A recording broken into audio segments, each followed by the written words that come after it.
En manchette aujourd'hui, un Amossois arrêté pour de la pornographie juvénile et infestation de chenilles dans la région. Le TVA Nouvelle Midi commence maintenant.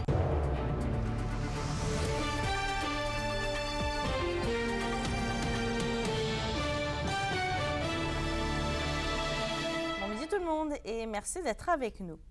La Sûreté du Québec a arrêté ce matin un homme de 32 ans d'Amos en lien avec de la pornographie juvénile.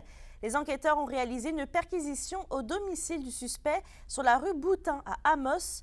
Du matériel informatique a été saisi pour analyse. L'homme est actuellement rencontré d'ailleurs par les enquêteurs et devrait normalement comparaître aujourd'hui en après-midi au palais de justice d'Amos sous divers chefs d'accusation reliés à de la pornographie juvénile.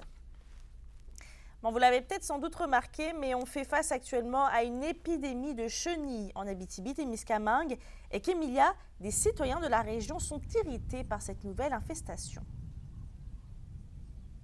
Oui, Mélissa, donc il y en a vraiment plusieurs, un petit peu partout dans la région. On a vu plusieurs photos sur les réseaux sociaux qui ont circulé, notamment, et c'est ça, on peut voir là, des centaines de chenilles velues qui se promènent. Et ce qu'il faut savoir, Mélissa, c'est que la livrée des forêts, eh bien, elle s'attaque aux arbres feuillus. Donc, vous pouvez le voir un petit peu aussi derrière moi, là, il y a plusieurs arbres qui ont été mangés, plusieurs feuilles qui ont été mangées par les chenilles.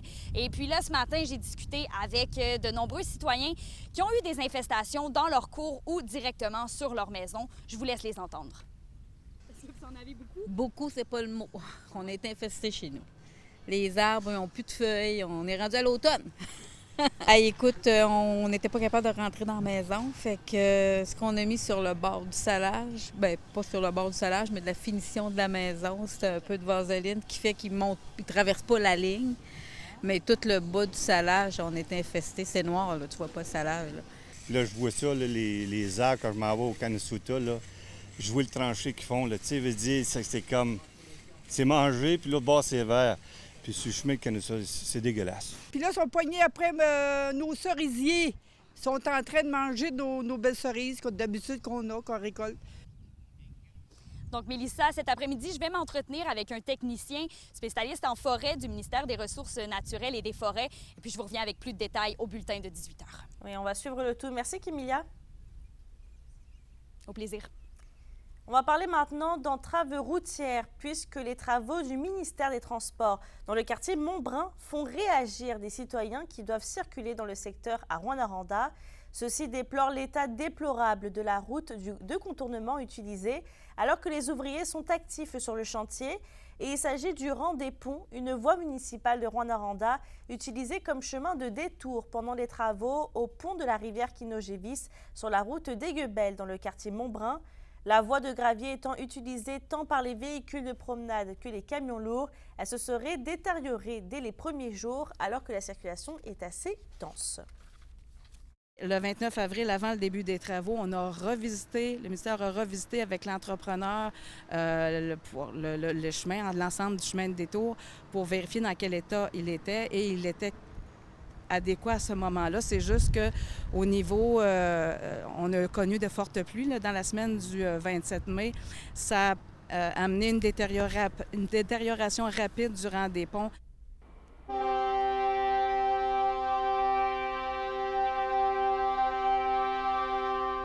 Vous avez peut-être entendu ce son retentir à Rouyn-Noranda sur le coup de 11 h.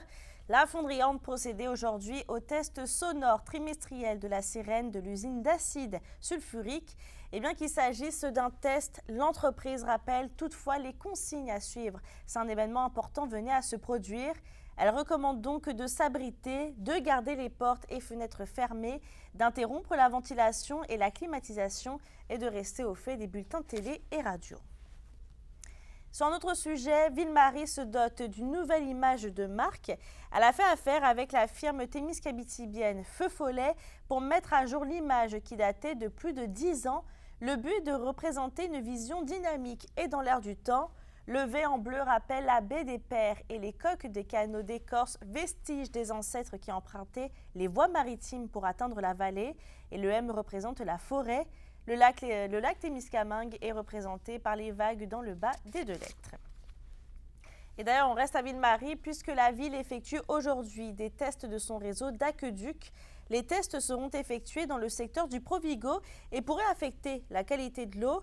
La couleur de l'eau pourrait aussi être impactée pendant une période plus ou moins longue à partir de l'après-midi et ça pourrait se poursuivre pendant quelques heures. La ville affirme que l'eau demeurera potable mais prévient d'une possible coloration du liquide. Et en ce sens, l'autorité publique recommande dans cette situation de simplement laisser couler l'eau jusqu'à ce qu'elle devienne limpide. Parlons économie, puisque le taux de chômage chez les jeunes pourrait atteindre un sommet cet été au Québec, selon des chiffres de Statistique Canada. Récemment, c'était 9,5% des 15 à 24 ans qui étaient sans emploi. Et plusieurs facteurs expliqueraient cette tendance, notamment d'un point de vue démographique. Les jeunes adultes sont plus nombreux que jamais au Québec. La question du jour TVA, une présentation de Mobilier Bélan qui vous offre depuis plus de 50 ans un service de qualité et un grand choix de matelas, mobilier, électro au prix compétitif que vous recherchez. À la question du jour, on vous demande, trouvez-vous que les offres d'emploi d'été ont diminué dans la région? Pour voter et commenter, rendez-vous au tva.abitibi.ca.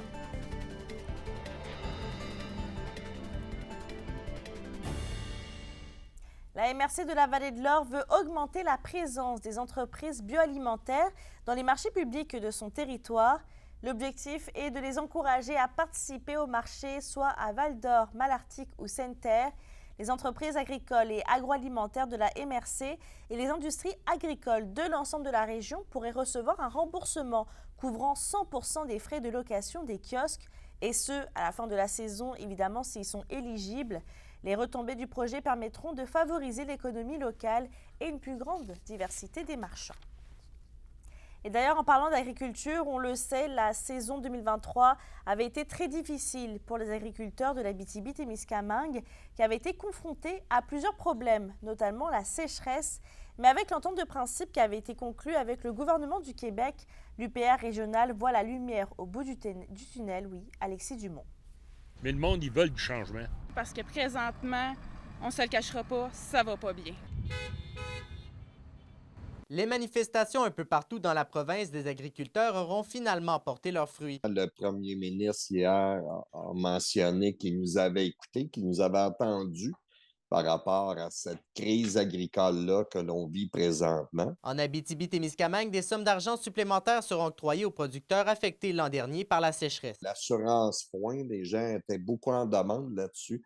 C'est que ça, oui, il y a des choses, quand je parlais des problématiques 2023, il y a des choses qui vont arriver pour répondre, entre autres, aux demandes des producteurs dans la région. Il faut voir l'agriculture pas comme une dépense, mais comme un investissement. Puis quand on investit là-dedans, on investit dans le garde-manger des Québécois et Québécoises. À la fin du mois d'avril, plusieurs centaines d'agriculteurs avaient pris d'assaut les rues de Rouyn-Noranda, comme dans plusieurs autres villes du Québec. Les efforts déployés dans les dernières semaines auront permis d'envoyer un message clair au gouvernement Legault, selon Pascal Roux. Nos efforts depuis de longue date, je pense que ça a porté fruit, là, puis toutes les régions ont travaillé dans ce sens-là. On a un paquet de mesures que le gouvernement veut mettre en place, je pense, qui nous a écoutés, là.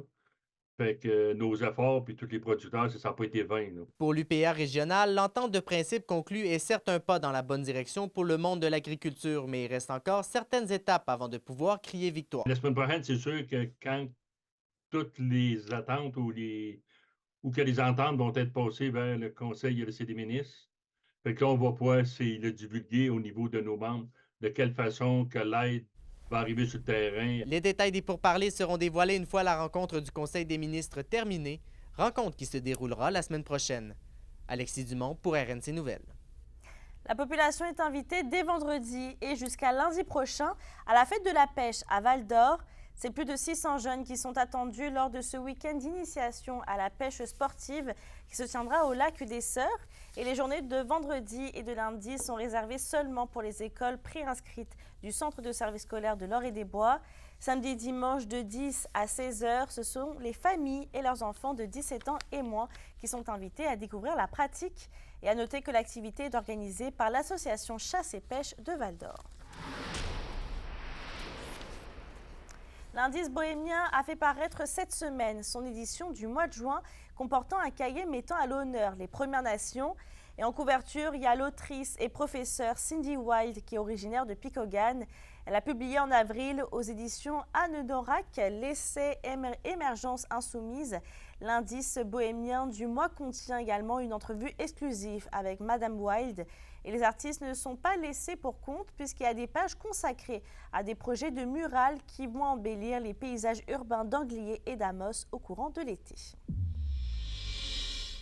Après Alexis Fournier d'Amos, Émile Guimond de Rouyn-Noranda et William Roussel de Val-d'Or, voilà que les Pirates de Ville-Marie annoncent la signature d'Alexis Poirier. Ce dernier était capitaine des Conquérants de la Sarre lors de leur conquête du dernier championnat provincial cette saison. L'organisation des Pirates de Ville-Marie se dit très satisfaite de la signature du contrat d'Alexis Poirier et elle souligne la vitesse, la constance et le dévouement pour son équipe de leur nouvel attaquant.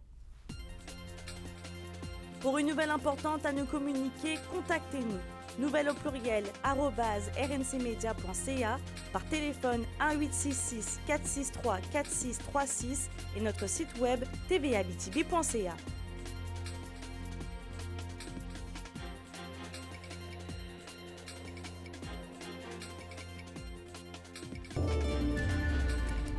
À la météo aujourd'hui, c'est notre dernière journée de soleil avant d'avoir des nuages pour la semaine. Donc ce sera donc ensoleillé sur tous les secteurs avec un maximum de 31 degrés. Pour ce soir et cette nuit, on s'attend à des nuages avec quelques averses qui devraient commencer dans la nuit au Témiscamingue et il fera un minimum autour de 17 degrés. Et avec cette chaleur, évidemment, pensez à bien vous hydrater, mais aussi de faire attention à vos proches et également à nos animaux. N'oubliez pas aussi qu'on est sur YouTube et XTVA BTB Témiscamingue si vous voulez aller voir ou revoir les reportages ainsi que les bulletins de nouvelles. Sur ce, je vous souhaite de passer une excellente journée et on se retrouve tout à l'heure.